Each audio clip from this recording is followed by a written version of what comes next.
The sunlight streamed through the towering windows of the Whitmore estate as Charles Whitmore stood silently in front of his massive wall safe, pretending to fumble with the dial. His hands were steady, his mind sharp. At 72, the billionaire had built empires and destroyed competitors, but trust, that elusive thing, had always evaded him. He had lived a life guarded by contracts, NDAs, security systems, and prenuptial agreements. Love, loyalty, sincerity. Those were idealistic concepts that existed in novels, not in boardrooms. But that morning, something inside him had changed. It was after he received a letter. A handwritten note from a former employee who'd served him 20 years ago. She thanked him for giving her son a chance at college by unknowingly funding her years of loyal service. "I never took more than I earned," she wrote. "But what I earned changed our lives." That simple sentence triggered something deep in him. Memories of his late wife floated back. She used to believe in people. In kindness. She would have told him he had everything but faith in the human soul.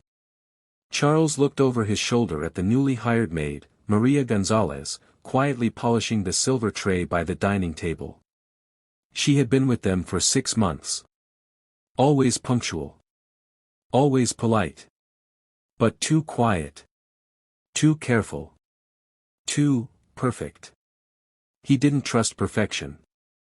So, that morning, he left the safe open, just enough to tempt. Inside sat a stack of cash, diamond cufflinks, and a watch worth more than most people's homes. Then he walked out of the room. Maria didn't notice the open safe at first. She was focused on scrubbing the last stubborn stain off the marble counter. Her thoughts were elsewhere, like always. Her 7-year-old son, Matteo, had a school trip the next day. He needed new shoes. She had budgeted for weeks, cutting corners on meals, skipping her asthma medication, saving every dime. The shoes were finally affordable. But last night, her sister called.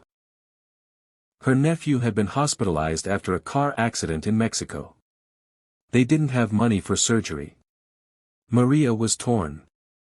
How do you choose between your own child and someone else's life? As she gathered the polishing supplies to return them to the storage closet, her eyes caught the sight of the safe. Open. Slightly. Enough to reveal the glint of money and gold. Her heart thudded in her chest. She looked around.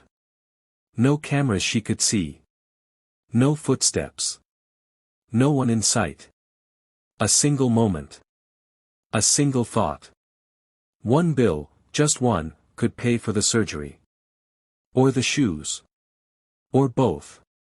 Her hand trembled as she reached up, but not toward the cash. Instead, she took out a small notebook from her apron pocket, flipped to a torn page, and wrote something. She placed it gently on top of the stack of cash. Then shut the safe. Carefully. From the adjacent room, behind the barely ajar door, Charles watched in frozen disbelief. He waited until she left. Then rushed to the safe. He unfolded the note. It read. Dear Mr. Whitmore. I don't know if you left this open by mistake or on purpose. But I want you to know, temptation only reminds me of why I work so hard, not to take shortcuts, but to prove to my son that dignity is our real inheritance. Thank you for trusting me, even if you didn't mean to. Maria. Charles sat down on the velvet armchair, his hands trembling. His throat clenched in a way it hadn't in years. Not even when his wife passed. This pierced him differently. He stared at the note.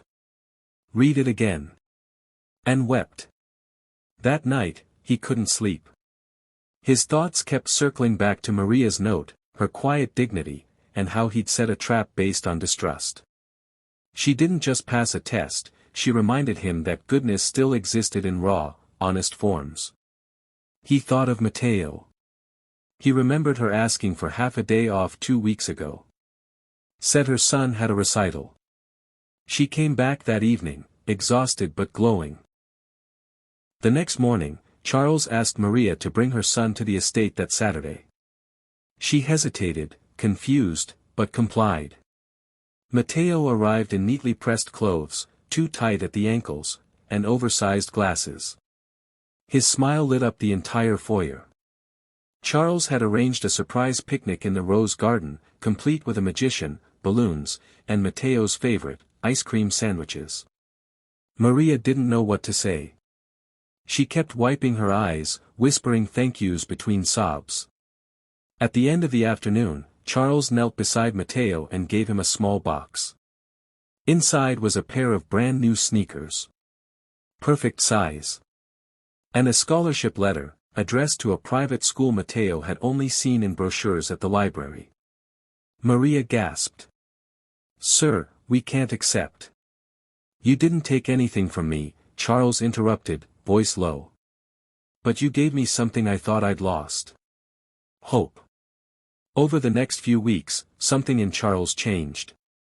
He started walking around the garden without his security detail. He asked the butlers about their families. He called the foundation director and rewrote the giving policy. All new hires received housing stipends. Single parents got medical insurance upgrades. And an anonymous donation paid for dozens of emergency surgeries across the border. But nothing compared to what he did for Maria. He called her into his study one day and handed her a sealed envelope. Inside, the deed to a modest home. Paid in full. In her name. She collapsed to her knees. "Why are you doing this?" she cried. He smiled. "Because you reminded me that trust is still worth something. And because your son deserves to see his mother honored, not just hardworking." Years passed. Charles's health declined, and eventually, he stepped back from the empire he'd built. But on his 75th birthday, when asked what moment changed his life the most, he didn't mention a business deal or a boardroom victory. He told the story of a maid. A woman who found his safe open. And chose character over cash.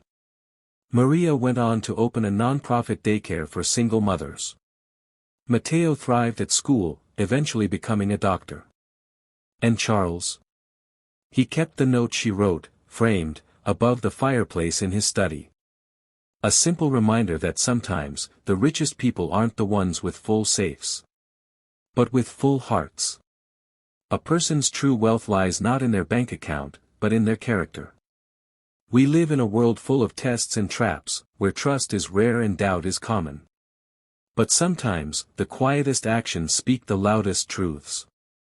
When the maid stood before an open safe and chose honesty over temptation, it wasn't just an act of restraint, it was a powerful declaration that integrity, dignity, and self-respect still exist. We often question others' intentions, quick to assume the worst. Yet we forget that some people aren't searching for shortcuts or handouts, they're simply seeking respect. If we learn to honor others, to trust them even when it's hard, and to recognize the quiet sacrifices they make, we might just find that the emptiness in our own hearts can be filled by the goodness in theirs. Remember. When you choose to test someone's character, be ready. Their honesty might be what changes you. That's the beautiful truth of life. Sincerity, even in silence, has the power to transform the world.